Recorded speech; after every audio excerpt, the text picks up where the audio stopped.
Welcome back, everyone, and we have our regular Thursday with us, Warren. Good morning. Awesome! I'm always so excited to hear your stories because I always loved history in school, as I've said before.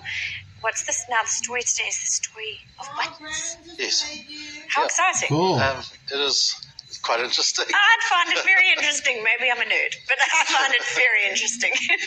Please tell us more. How did it all start? Yeah, well, this story started during the first lockdown when I was sitting at home passing the time away doing absolutely nothing.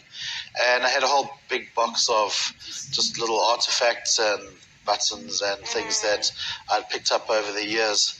And it's quite interesting to pick up something and remember exactly where you found it and what it was about. So I was going through all of them and cleaning them up, and actually one of the buttons ended up being told into a story. So that's how it started. Yeah. Yes, and I was reading the story last night, and I see that there's little bits and bobs that have such interesting stories attached to them. One that in particular was found that would have come off the same soldier, or that Yes. ended up in the Sunday Times. That was a deceased soldier, like finally finding the body of the soldier all these years later. Yeah, that actually made quite a few headlines, that Yes. story. And basically what had happened is I was on the battlefield at St. Luana years and years ago. I was still at school, and I was looking around and I found a little piece of chipped porcelain lying in the felt. So as I was about to go and pick it up, there was a button next to it that had obviously the soil had been washed away with the previous rains.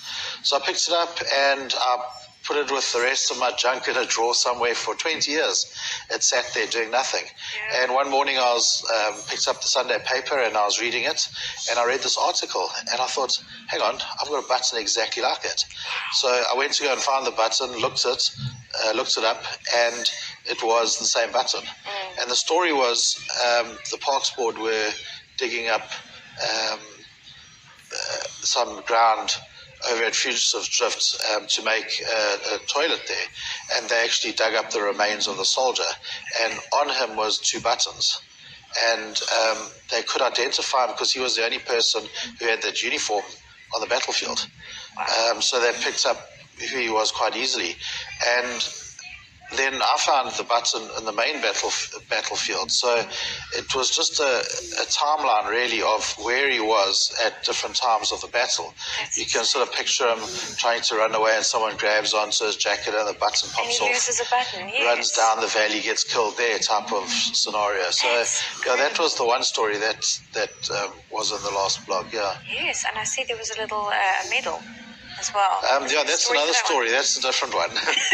That's the other button I found. Okay. And that was also, yeah, I pretty much remember where I found them. So I picked up the button and I remembered, I found this little medallion, which was like probably from a running race or something like that, that was obviously dear to the person that lost it. And so I remember finding the two together, and when I was cleaning up the buttons, I thought, hang on, I haven't seen a button like this before. So I went and read up on it, and it was a 9th Lancers button.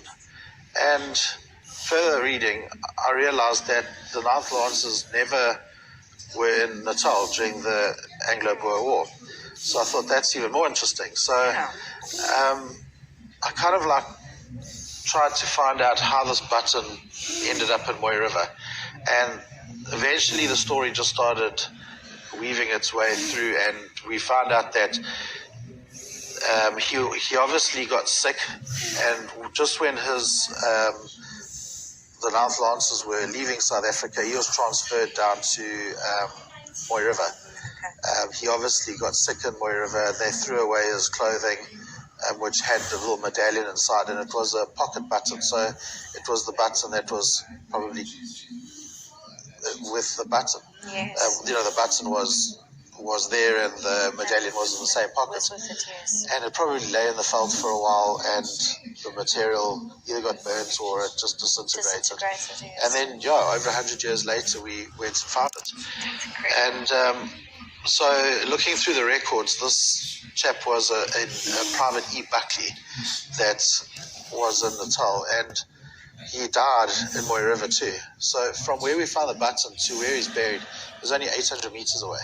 And it's just like crazy that this little button probably told the story of his whole campaign in South Africa and how he eventually ended up in a grave in Moy River. Yeah, such small things, such interesting, bigger stories, and it really just paints a picture for history for us. Yeah, that's the nice thing about history is you can pick up an object and most of them have got a story behind them. Yeah. It's just up to you on how hard you're going to search to find the story behind it. Sometimes it's an easy story to find and sometimes it's difficult, but there's a story for everything that's around us. Now, when I was reading the story at the end, I did see that you visited yourself, a picture of you with the War Memorial. Was that also where was that? Yeah, that's in Moy River. That's at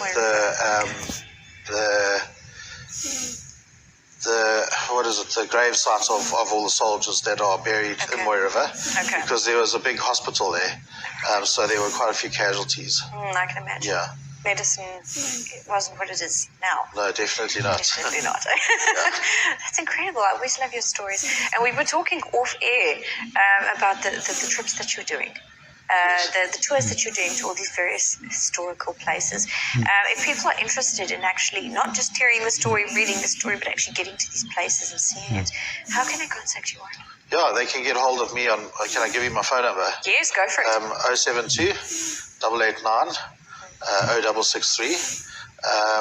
Or they could just go onto my blog and they could just write a message there and I could get back to them on that. That's exciting. And we haven't actually done any tours yet. It's just been me and a few friends and Taylor Landon that come along with us. But it will be nice to get some locals out, some people from Ballito, and go and see some of the local Ballito sites first. Yes. And then if there's still interest, to go a little bit further afterwards. Yeah, my mom is absolutely, as I mentioned, so keen to go see the caves. So you've got yourself accustomed there. Yeah, the caves it's quite a tricky one because it's such a sensitive area, and they're doing research there too. So you've got to get permission and you've got to ask them nicely and just respect the place when you go there. Very nice. So we don't want to tell too many people of the location because we want to try and want to be safe, Yeah. be careful and respectful of history. Definitely. 100% there with you. That's phenomenal. You guys heard it. Oh my great golly gosh, how exciting. But we're